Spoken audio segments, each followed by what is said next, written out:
There is a jurist project ongoing. The jurist project is geared to address judicial reform and institutional strengthening. It works with judiciaries across the Caribbean to establish judicial systems which are sensitive and responsive to the needs of women, men, youth, and business interests.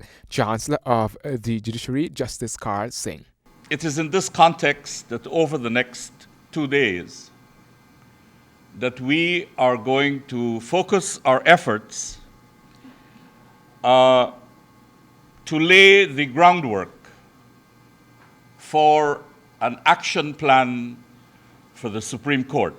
Justice Singh, who addressed the Jurist Project Collaborative Workshop at Georgetown Club, spoke to an audience comprising judges, magistrates, the DPP, business representatives, rights groups, and senior police and prison officials.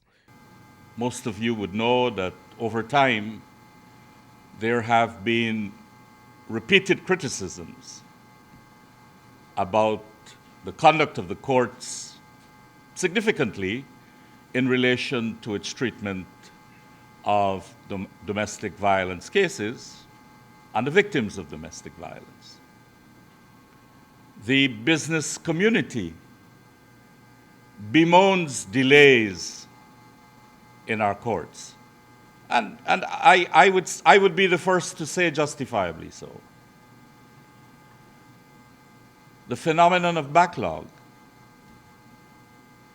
is perhaps a main, if not an only concern, whenever journalists seek to engage representatives of the judicial administration.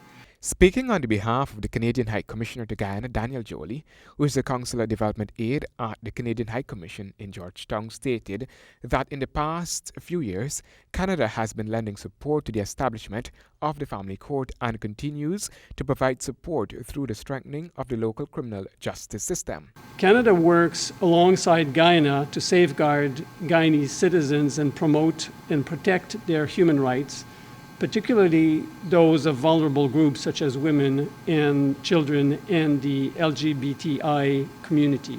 The Judicial Reform and Institutional Strengthening Project is a 5-year regional Caribbean judicial reform initiative funded under an agreement with the Government of Canada.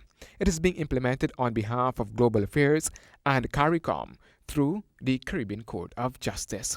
Handel Duncan, HGP Nightly News.